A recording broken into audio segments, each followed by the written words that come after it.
It's going to get a little chilly on the tabletop, so stay tuned while we paint the frozen horror. Hey there, miniature painting fans. I hope you're having a good day. Don't forget, this video is brought to you by FDB. Go check out their website for all their miniatures and paints and all sorts of cool stuff. So we're painting the frozen horror from HeroQuest expansion, the frozen horror expansion. That's pretty cool, eh? There's a frozen horror in the frozen horror expansion.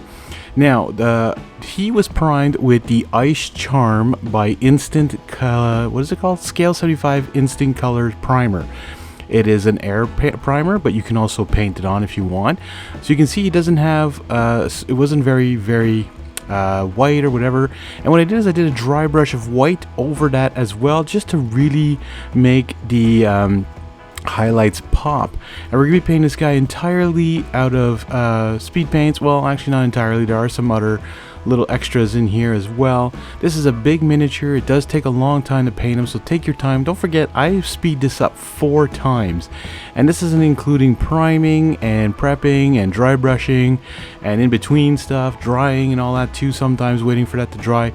So it does take a while to paint these miniatures. It doesn't always seem like, oh my god, he painted this in 10 minutes. No. Do that times 4 plus a bit more. I'd say this guy took me probably a little over an hour, I think, in total to paint. But yeah, so the first color we're using, and I know it's been on here for a while, is Pastel Indigo. It's one of those new pastel colors from the Army Painter speed paint range, and it's going to be going all over the skin parts. Well, he's got fur, right, but it's like the skin areas, and it's got a beautiful light blue color, which is just like ice. It's perfect. Now we're going to be using some Beowulf blue. Now, if you don't know who Beowulf is, go read a book, go watch a movie. You'll find out quickly who it is. A pretty awesome guy, by the way. So I'm using this on a lot of the armor areas, sort of like what's non-metallic parts of the armor, sort of like a, well, it kind of is, but it's not. And this one, I don't know why, I think the Beowulf blue sort of has like a shine to it, so you can do a non-metallic metal in a way. So it does areas really well, covers up really well, beautiful dark blue.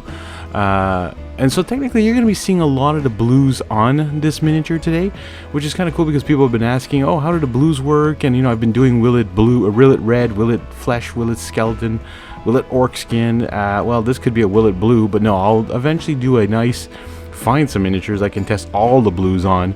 That would be, you know, sort of worth my time. I was like, okay, I do have some guards from Zombicide, Marvel Zombies, that could be painted in blue, different blues. I guess it wouldn't be so bad. Anyways, we'll take a look. That will be coming up eventually on the channel. If you guys do enjoy these voting, because this was voted on by some of my YouTubers out there who follow me on my community tab. So if you're on a computer or on your phone, go take a look at my community tab on my channel, and I'll often have miniatures that you vote on.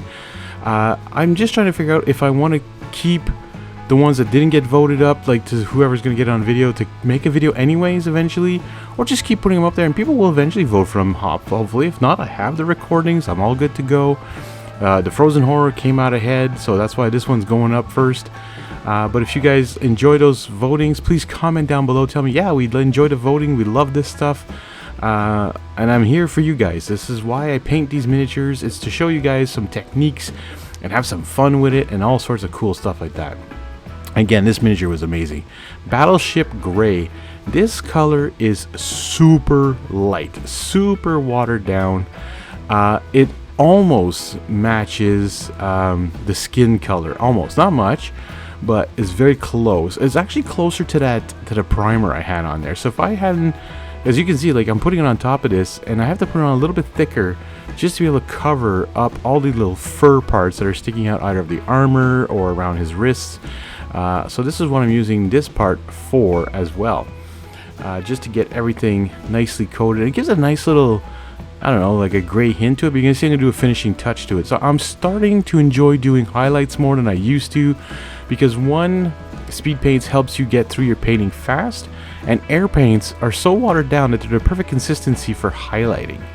We're using an oldie here, but a goodie, hardened leather now for all the leather straps. He's got some leather armor on him as well. So we're going to go around this miniature and take a look at everything that needs to be painted in brown.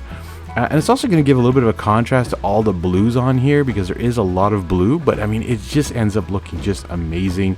I'm looking forward to actually playing more HeroQuest. I got to find myself a group of people that I want to play like as a campaign, because I have pretty much all the expansions, except for the ones that like bring back the exact same monsters. I didn't want those because I was like, I don't want to repaint orcs again or whatever else there is. So I'm getting the expansions that have new miniatures in it. And that's the point of this channel, right? Is to print out to paint miniatures. Elven Armor is our next color, and I'm using the Air Metallics. Now I am showing the Metallics regular one, but I'm using the Air one because one, it's a little bit more watered down. So with the highlighting and all that already done with the dry brushing of the white, it actually does come through a bit. Not a ton, but a little bit, I find, because air paints are nicely diluted, that they're perfect for an airbrush, of course, but they're good for highlighting like this. I've used air paints to paint a whole miniature, and I don't find it's a great idea. If you're going to do that, airbrush the whole thing first, and then do your highlights with the other color triads. So like your mid-tone and your highlight, or even do the mid-tone first as like a zenithal, and then do your highlights just with a brush. I think that is the way to work with air paints, frankly. Unless you're super good with your airbrush and you can just do a detail with it on the highlight, go ahead. I'm really practicing with this new airbrush I got, by the way, and I'm enjoying it. I'm loving it. Figuring out that too much paint is not good and how to get the nozzle right. Anyways, it's been such a life changer having an airbrush. I love it. So if you guys haven't gotten airbrushing yet, take a look at it, because it's a lot of fun. If you're intimidated by it, let me know in the comments if you'd like me to actually do like a whole tutorial on my airbrush that I got, and I can maybe go through it and show you like all the nooks and crannies of it and all the buttons and the knobs and what they all do and stuff like that, just so you have a little bit more of an idea. Alright, we're moving on to Raging Sea. This is a surprisingly dark blue, and I was hoping it was going to highlight a little bit better for the ice that's on this guy. Now, in the artwork, he's got really ice color, like very, very light blue. And it's kind of funny because the highlight I used from the air paint range actually is the blue that should have been used for the ice. But this kind of gives it more of a dirty gothic look, or like more underworld kind of ice, you know, maybe like a magical ice or something. And then I do the highlights on it, and it just really makes it pop. And so you can, you know, follow along with what I'm doing here on this guy if you haven't painted him already, or I hope you haven't, and you're watching this saying, oh wow, this would be a great idea for me to paint them this way. And that's what my videos are for, not to teach you super hardcore tricks. A lot of people said they got into painting because of the whole slap chop. I like the slap chop technique, don't get me wrong, but I do like priming and then zenithal highlighting. I find that is almost the best for speed paint. If you want a really quick and dirty job, then the slap chop really gets your highlights and your darks and all that really well done. But I find like in a miniature like this, where I did sort of a light colored primer but then highlighted with white, it just made it pop a little bit more and give it a little bit of natural highlight as well. And however, this speed paint here just, in my opinion, doesn't do that well. It doesn't go light and dark really. It doesn't get highlights very well. It just covers. So this is one of those blues that would just cover and get the paint job done, but a little bit quicker, you know. Again, you don't have to dilute it or anything like that, so it does cover really well for what you get in the bottom. A little bit of occultist cloak now. We're going to give this guy a mani-pedi. I like the occultist cloak. It's like a mix of necromancer cloak and a grim black if you mix those together, or even a gravelord gray maybe, but I find it does a great job. Bright red for the tongue, that's all we're using it for. Simple. Runic gray now for his giant axe. Runic gray is a speed paint. If you haven't used it before, it is super diluted or light, or like barely any pigmentation to it.